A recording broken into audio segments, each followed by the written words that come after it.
Hi there. Welcome to Lighthouse Intuitive Tarot. This is my kitty, Purdy. She's making an appearance.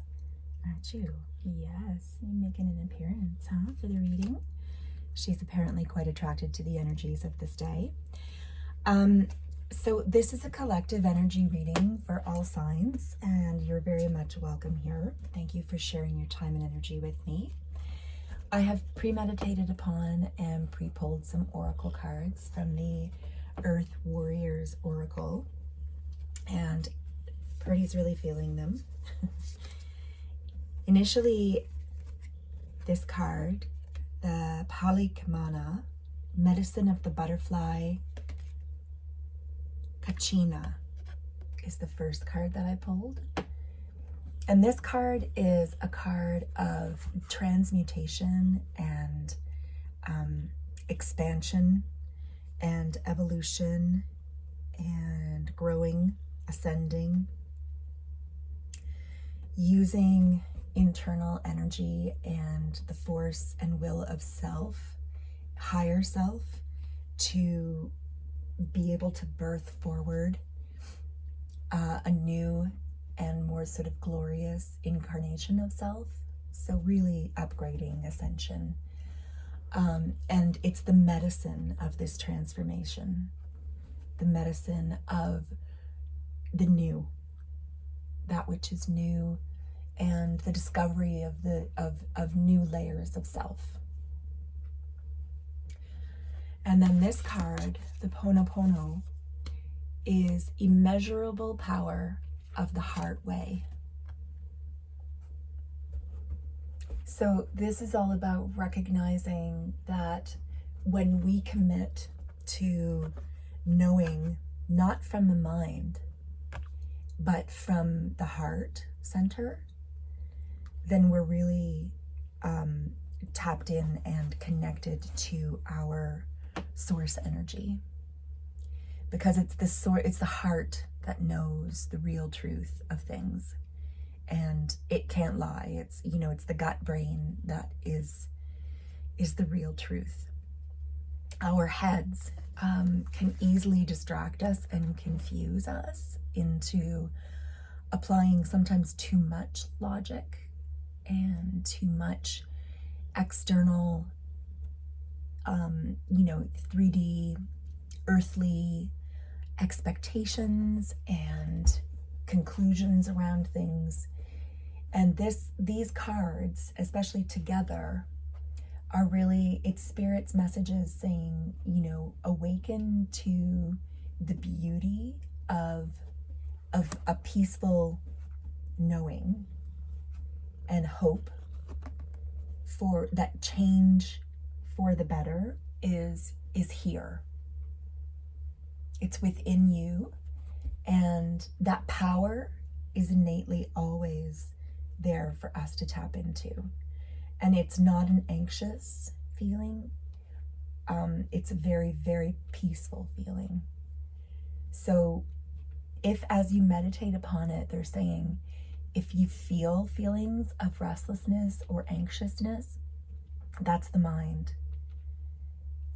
Because once you've dropped fully into the heart knowing, there will be nothing but peace. There will be that tranquility, that sense of connection.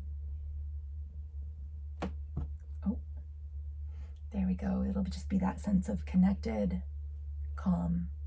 Sorry, we had a near emergency there. I've got a candle going, and with all this love, with Purdy up here sharing the stage, we almost had a kitty fire, which is not funny, is it, Purd? No, it's not funny at all. No, my goodness. But yeah, she was like, how insulting. I'm out of here. Okay, well, you can go ahead and leave us then. We don't mind. Yeah, so these energies are very beautiful, powerful, joyous. They have a very uplifting energy to both of them. I'll read the cards for you. So, Medicine of the Butterfly Kachina. On wings of hope, Butterfly Kachina guides you through an ending to the light of new life within. It is your transition into a happier time, a time of increased pleasure and delight. Especially if you've experienced great struggle or loss, the spirit medicine of butterfly brings hopeful promise to your heart. Here's your sign that there will be happiness, peace, and light. Trust in the goodness being birthed. It's within you. All right, and our next Ponopono card is Immeasurable Power of the Heart Way. The heart has the power to heal in a way that the mind cannot understand. Do not allow your mind to distract or to frighten you. You are a beautiful child of the universe, and divine love lives within your heart.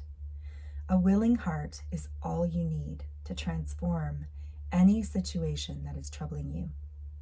Recognizing this power does not evoke feelings of pressure or anxiety, but of peace and joy. Lightness of heart and the relief of mind are here for you now. Wonderful. We've been receiving messages recently to rest and rejuvenate and recalibrate ourselves, getting back into a realignment of self. And this is very fluid with that. As far as I can see, it's, it's kind of the result of having heeded that. 7 of Wands. Right, yeah. And this is sort of like the energy of defending that position and maintaining that position, taking care of self in that, and being sure not to allow that to drop away. Anything else you wish to add to that, Spirit? Okay, we've got the Moon card. So there are things that remain unseen, mysteries here that are still yet to reveal themselves. And that's really, it really is in speaking, it's in relation to the depths of transformation and change of self, and the ways that we can pull more from ourselves and grow with that. The High Priestess. Yeah, so the Moon and the High Priestess. This is a very, very sort of mystical and unseen energy. So the 7 of Wands is really about guarding space, sacred space for yourself to enjoy these energies and to bask in these energies, because they've been earned through your efforts of meditation, through your efforts of self-care, through your efforts of various spiritual practice. It's put you and all of us doing the work in a place of a spiritual bliss, really, like a joyful spot of reprieve. And it's important to take care of that, because there's more to come here. The Moon and the High Priestess, very, very intuitive cards and mysterious cards, and speaks to something still yet to be revealed and yet to be seen in the material. So energetically, there's more that has already transpired in the background. I say background for lack of a better way to describe it, but there's more that has already transpired, but it has not yet manifested in the 3D. So that's, still remains to be. And so what are we, do you wish to give us any information about that which remains to be seen and to come forward, Spirit? Okay. So we've got the Chariot energy crossing this energy of the Lovers. Wow, so a lot of major arcana here. So we've got the need to make a choice, and it's coming in pretty quickly, but victory is very much associated with the Chariot as well. As you can see, this figure is joyously, riding hands-free in celebration towards victory. And so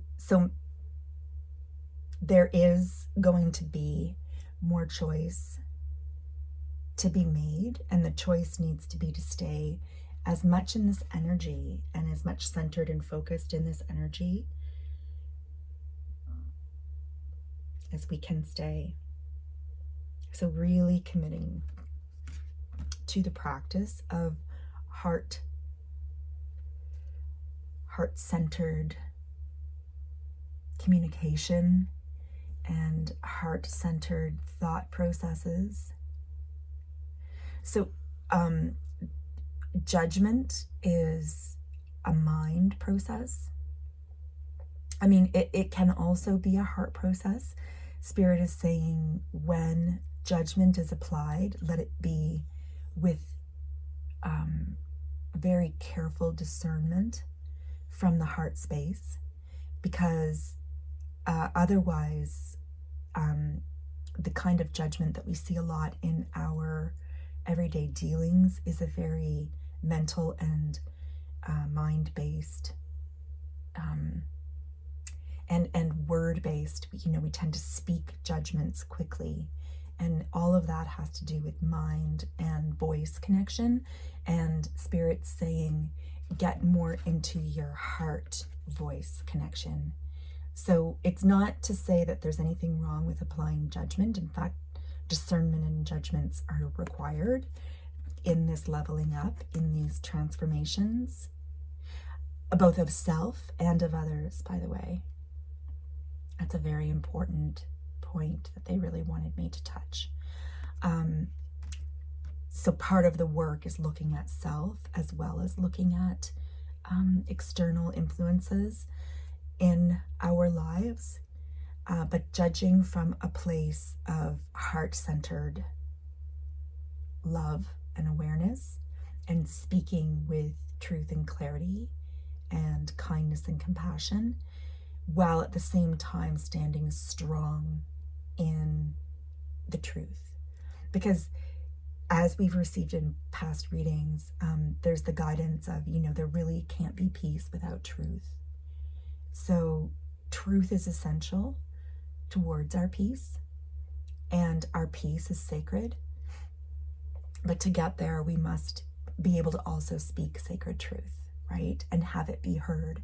But it is heard, is what they're saying. Like, sacred truth is heard, even when people don't want to hear it, and even when people don't wish to heed the advice and listen to it, because maybe it's not convenient, or they're very much having much more of a very 3D leveled experience where they're resisting the level up, and the upgrading.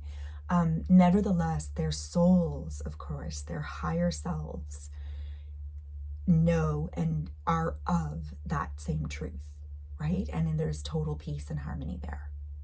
So then the individual themselves ends up in the fight with self to maintain the 3D and the convenience of, living in a certain way that really is not conducive to the greater truth and their ascension, their transformation. So anyway, Spirit is saying that there is another choice coming, and it's coming in quickly, but victory is likely, most likely, when we maintain ourselves in the immeasurable power of the heart way and the medicine of the butterfly, which is the transformed and transmuted self, ready to sort of bask in the lightness of, the balance. Six of Pentacles is a balanced energy. So what's coming in quickly and victoriously is better balance, choosing towards a more balanced daily effort in life, which includes care of self, care of others. Anything else here, Spirit? Anything else that you wish for us to know around these energies? Ooh. Yeah, okay. Wow, we're getting a lot of major arcana. So the Six of Wands, the card of victory. So 2 sixes as well. It's very loving energy. So yeah, the victory will involve balance in our material, like this is Pentacles, so balance in our material existence and our material surroundings and our material selves. So on so many levels, the Pentacles is saying it's a balance of the body, and then the balance of the home, and then the balance of the working environment, and the balance of the earthly environment. And you know, it will bring in the victory. Six of Wands is victory of this balanced energy. You know, it will feel, this energy is so celebratory and happy, and that's what the Six of Wands energy feels like. And once this is achieved, then we will all be sitting in Empress energy, which is really one of the most beautiful energies really in the deck. And it's an energy of total reception and receiving and calling into oneself what is actually needed. So I know it's easy in our 3D minds to say, oh, well, I'd just like to call in, you know, multi-millions of dollars, and I'll call in, you know, the perfect partner, and I'll call in, you know, just a wonderful, like, luxuries, things that we tend to associate with our brains, luxuries, right? But really what this is speaking to is just the energy of having and bringing in what is truly needed. So this ties back into medicine concepts too, of the medicine of what life needs to show us next as spiritual beings, right? In our experiences. Sometimes it's going to involve lessons and choices that we probably don't feel like we're sitting in Super Empress energy when we're having to make them. But just the very courage of the act of making them, know that you did bring that towards you because your strength was such that you are 100% capable of transmuting the energies, receiving and transmuting the energies. But the key to it is to defend the peace of these energies, and you know, and sitting in the balance and the victory of defending those energies. And a big part of that is care of self. High Priestess, you know what you need. And so it's about having the courage to speak up for it if it requires speaking up for, behaving in a way that supports it if that is something that can be, you know, further added to the mix, defending self or persons or beings that require that if one feels called. There's so many ways, right? But the important thing that Spirit's saying is each of us individually are called in different ways to step towards these energies, and that is part of what is unseen for us, because it you know, it's different for everybody. But the victory in it and the movement forward in it is achieving a balanced energy to be able to stay in the Empress, the divine feminine energy of total reception. I mean, she's the energy of every queen in the deck combined. So she's got every sovereign, she's got sovereign awareness of every suit, you know, of emotions, of truth and clarity, of her material needs and wants as well. and her inspirations, you know, and what needs to stand and what needs to fall. She knows all of these things, and she doesn't really have to do a whole lot of doing. There's nothing busy about her. It just is, and it happens around her because she is powerful, you know, from self. And power, true power, is heart-centered, operating from a heart-centered self. Okay, and actually I'm being told from Spirit that that is what they wanted to say. That is the message that they wanted to get out. So I don't need to shuffle further. I want to thank you very much for tuning in for this message. I hope that it was able to reach you. Please leave me a comment if you'd like to do that. I love to hear from people. I always love to hear if the energies have touched people in particularly in beautiful, positive ways. It's definitely the intention. And liking, sharing, subscribing really does help to get the messages seen by more people, and the more people that see them, then the more people you know, might be more inspired to sort of join the community and contribute into the rising, up-leveled energies. And you know, it's a way to connect, and connection is a huge part of this puzzle as well for us, particularly the spiritual warriors who are working very hard to up-level our experience overall for the good of all. So I thank you for that, and I hope that you have a great and wonderful rest of your day. Namaste.